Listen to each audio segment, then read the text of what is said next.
ಆ 20 ಸ್ಥಾನ ಗೆಲ್ತಕ್ಕಂಥ ಕಡೆ ನನ್ನ ಗಮನ ಇದೆಯೇ ಹೊರತು ನಾನು ವೈಯಕ್ತಿಕವಾದಂಥ ಸ್ಥಾನಮಾನಗಳ ಬಗ್ಗೆ ನಾನು ಚಿಂತೆ ಮಾಡಿ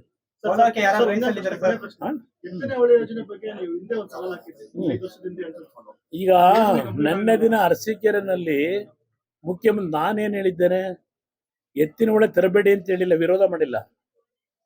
ಎತ್ತಿನ ಹೊಳೆ ಯೋಜನೆಯನ್ನ ವಿರೋಧ ಮಾಡಿಲ್ಲ. ನಾನು ಕೋಲಾರ ಜನತೆಗೆ ಟೋಪಿ ಹಾಕ್ಬೇಡಿ ಅಂತ ಹೇಳಿದ್ದೇನೆ.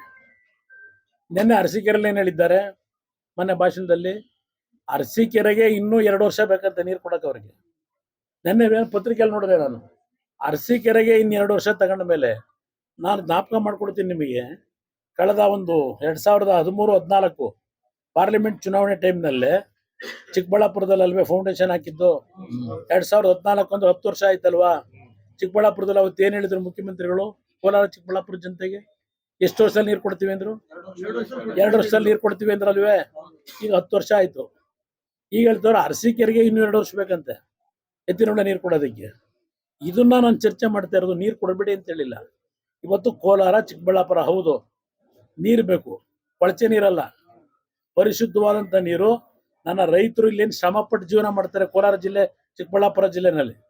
ಆ ಶ್ರಮಪಟ್ಟು ಜೀವನ ಮಾಡ್ತಕ್ಕಂಥ ಆ ಕೃಷಿಕ ರೈತ ಕುಟುಂಬಗಳ ಬದುಕನ್ನು ಸರಿಪಡಿಸ್ತಕ್ಕಂಥ ಪರಿಶುದ್ಧವಾದಂಥ ನೀರು ಕೊಡಿ ಅಂತಕ್ಕಂಥದ್ದು ನನ್ನ ಯೋಜನೆ. ಎತ್ತಿನ ಒಳಗೆ ಯಾರಪ್ಪ ತೀರ್ಮಾನ ತಗೊಂಡವರು? ಮೊನ್ನೆ ಬಂದು ಫೌಂಡೇಶನ್ ಹಾಕೋರಲ್ಲ. ಎತ್ತಿನ ಒಳಗೆ ಫೌಂಡೇಶನ್ ಹಾಕೋದಕ್ಕೆ ಅವತ್ತು ಕ್ಯಾಬಿನೆಟ್ ತೀರ್ಮಾನ ಕೊಟ್ಟರೆ ಯಾರು? ಬಜೆಟ್ ಅಲ್ಲಿ ದುಡ್ಡಿಟ್ಟಿದ್ದಾರೆ ಯಾರು? ಇದ್ದಿದ್ದು 17 ತಿಂಗಳು. ಅವತ್ತು ಎತ್ತಿನ ಒಳಗೆ ಇದು ನಮ್ಮ ಇದು ಎರಗೋಳು ಪ್ರಾಜೆಕ್ಟ್ ಯಾರು ದುಡ್ಡು ಕೊಟ್ಟವರು? ಎರಗೋಳು ಪ್ರಾಜೆಕ್ಟ್ ಕ್ಲಿಯರೆನ್ಸ್ ಕೊಟ್ಟರೆ ಕ್ಯಾಬಿನೆಟ್ ನಲ್ಲಿ.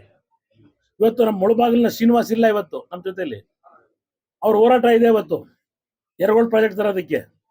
50 ಕೋಟಿ ದುಡ್ಡಿಟ್ಟೆ ಬಡ್ಜೆಟ್ ನಲ್ಲಿ. ಅವತ್ತು ಎರಗೋಳಿಗೆ ಇವತ್ತು ಫೌಂಡೇಶನ್ ಬಂದವರಿಗೆ ಅಂತದ್ದು ಟೇಪ್ ಕಟ್ ಮಾಡಕ್ಕೆ ಎರಗೋಳನ್ನ ಕಾರ್ಯಕ್ರಮಕ್ಕೆ ಚಾಲನೆ ಕೊಟ್ಟಿದ್ದು ಕುಮಾರಸ್ವಾಮಿ. ಇದನ್ನ ಅರ್ಥ ಮಾಡ್ಕೋಬೇಕಷ್ಟೇ. ಆ 20 ಸ್ಥಾನ ಗೆಲ್ತಕ್ಕಂಥ ಕಡೆ ನನ್ನ ಗಮನ ಇದೆಯೇ ಹೊರತು ನಾನು ವೈಯಕ್ತಿಕವಾದಂಥ ಸ್ಥಾನಮಾನಗಳ ಬಗ್ಗೆ ನಾನು ಚಿಂತೆ ಮಾಡಿ.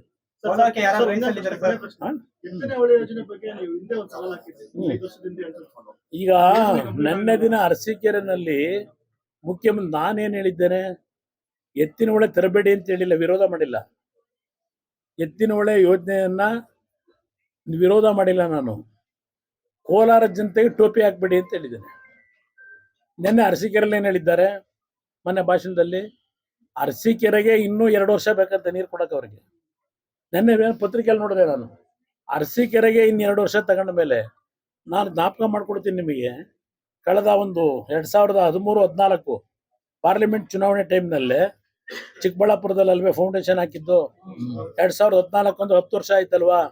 ಚಿಕ್ಕಬಳ್ಳಾಪುರದಲ್ಲಿ ಅವತ್ತು ಏನು ಹೇಳಿದ್ರು ಮುಖ್ಯಮಂತ್ರಿಗಳು, ಕೋಲಾರ ಚಿಕ್ಕಬಳ್ಳಾಪುರ ಜನತೆಗೆ ಎಷ್ಟು ವರ್ಷದಲ್ಲಿ ನೀರು ಕೊಡ್ತೀವಿ ಅಂದ್ರು? 2 ವರ್ಷದಲ್ಲಿ ನೀರು ಕೊಡ್ತೀವಿ ಅಂದ್ರಲ್ವೇ. ಈಗ 10 ವರ್ಷ ಆಯ್ತು. ಈಗ ಹೇಳ್ತವ್ರು ಅರಸೀಕೆರೆಗೆ ಇನ್ನೂ 2 ವರ್ಷ ಬೇಕಂತೆ ಎತ್ತಿನೊಳ್ಳೆ ನೀರು ಕೊಡೋದಕ್ಕೆ. ಇದನ್ನ ನಾನು ಚರ್ಚೆ ಮಾಡ್ತಾ ಇರೋದು, ನೀರು ಕೊಡಬೇಡಿ ಅಂತ ಹೇಳಿಲ್ಲ. ಇವತ್ತು ಕೋಲಾರ ಚಿಕ್ಕಬಳ್ಳಾಪುರ ಹೌದು, ನೀರು ಬೇಕು, ಕೊಳಚೆ ನೀರಲ್ಲ, ಪರಿಶುದ್ಧವಾದಂಥ ನೀರು. ನನ್ನ ರೈತರು ಇಲ್ಲೇನು ಶ್ರಮಪಟ್ಟು ಜೀವನ ಮಾಡ್ತಾರೆ ಕೋಲಾರ ಜಿಲ್ಲೆ ಚಿಕ್ಕಬಳ್ಳಾಪುರ ಜಿಲ್ಲೆನಲ್ಲಿ. ಆ ಶ್ರಮಪಟ್ಟು ಜೀವನ ಮಾಡ್ತಕ್ಕಂಥ ಆ ಕೃಷಿಕ ರೈತ ಕುಟುಂಬಗಳ ಬದುಕನ್ನು ಸರಿಪಡಿಸ್ತಕ್ಕಂಥ ಪರಿಶುದ್ಧವಾದಂಥ ನೀರು ಕೊಡಿ ಅಂತಕ್ಕಂಥದ್ದು ನನ್ನ ಯೋಜನೆ. ಎತ್ತಿನ ಒಳಗೆ ಯಾರಪ್ಪ ತೀರ್ಮಾನ ತಗೊಂಡವರು? ಮೊನ್ನೆ ಬಂದು ಫೌಂಡೇಶನ್ ಹಾಕೋರಲ್ಲ. ಎತ್ತಿನ ಒಳಗೆ ಫೌಂಡೇಶನ್ ಹಾಕೋದಕ್ಕೆ ಅವತ್ತು ಕ್ಯಾಬಿನೆಟ್ ತೀರ್ಮಾನ ಕೊಟ್ಟರೆ ಯಾರು? ಬಜೆಟ್ ಅಲ್ಲಿ ದುಡ್ಡಿಟ್ಟಿದ್ದಾರೆ ಯಾರು? ಇದ್ದಿದ್ದು 17 ತಿಂಗಳು. ಅವತ್ತು ಎತ್ತಿನ ಒಳಗೆ ಇದು ನಮ್ಮ ಇದು ಎರಗೋಳು ಪ್ರಾಜೆಕ್ಟ್ ಯಾರು ದುಡ್ಡು ಕೊಟ್ಟವರು? ಎರಗೋಳು ಪ್ರಾಜೆಕ್ಟ್ ಕ್ಲಿಯರೆನ್ಸ್ ಕೊಟ್ಟರೆ ಕ್ಯಾಬಿನೆಟ್ ನಲ್ಲಿ. ಇವತ್ತು ನಮ್ಮ ಮುಳಬಾಗಿಲಿನ ಶ್ರೀನಿವಾಸ್ ಇಲ್ಲ ಇವತ್ತು ನಮ್ಮ ಜೊತೆಲಿ. ಅವ್ರ ಹೋರಾಟ ಇದೆ ಇವತ್ತು ಎರಗೋಳು ಪ್ರಾಜೆಕ್ಟ್ ತರೋದಕ್ಕೆ. 50 ಕೋಟಿ ದುಡ್ಡಿಟ್ಟೆ ಬಡ್ಜೆಟ್ ನಲ್ಲಿ. ಅವತ್ತು ಎರಗೋಳಿಗೆ ಇವತ್ತು ಫೌಂಡೇಶನ್ ಬಂದವರಿಗೆ ಅಂತದ್ದು ಟೇಪ್ ಕಟ್ ಮಾಡಕ್ಕೆ ಎರಗೋಳನ್ನ ಕಾರ್ಯಕ್ರಮಕ್ಕೆ ಚಾಲನೆ ಕೊಟ್ಟಿದ್ದು ಕುಮಾರಸ್ವಾಮಿ. ಇದನ್ನ ಅರ್ಥ ಮಾಡ್ಕೋಬೇಕಷ್ಟೇ. ಕನ್ನಡಿಗರ ಮೆಚ್ಚಿನ ನಿಮ್ಮ ನ್ಯೂಸ್ 18 ಕನ್ನಡ ಈಗ ವಾಟ್ಸ್ಆಪ್ನಲ್ಲಿಯೂ ಲಭ್ಯ. ಕರ್ನಾಟಕ ಮತ್ತು ದೇಶ ವಿದೇಶದ 360 ಡಿಗ್ರಿ ಸುದ್ದಿ ವಿವರವನ್ನ ನೀವು ನಿಮ್ಮ ಕೈ ಬೆರಳುಗಳಲ್ಲಿಯೇ ಪಡೆಯೋದಿಕ್ಕೆ ಈ QR ಕೋಡ್ ಅನ್ನ ಸ್ಕ್ಯಾನ್ ಮಾಡಿ. ನಮ್ಮ ಚಾನೆಲ್ ಅನ್ನ ಫಾಲೋ ಮಾಡಿ, ನೋಟಿಫಿಕೇಶನ್ ಆನ್ ಮಾಡಿ.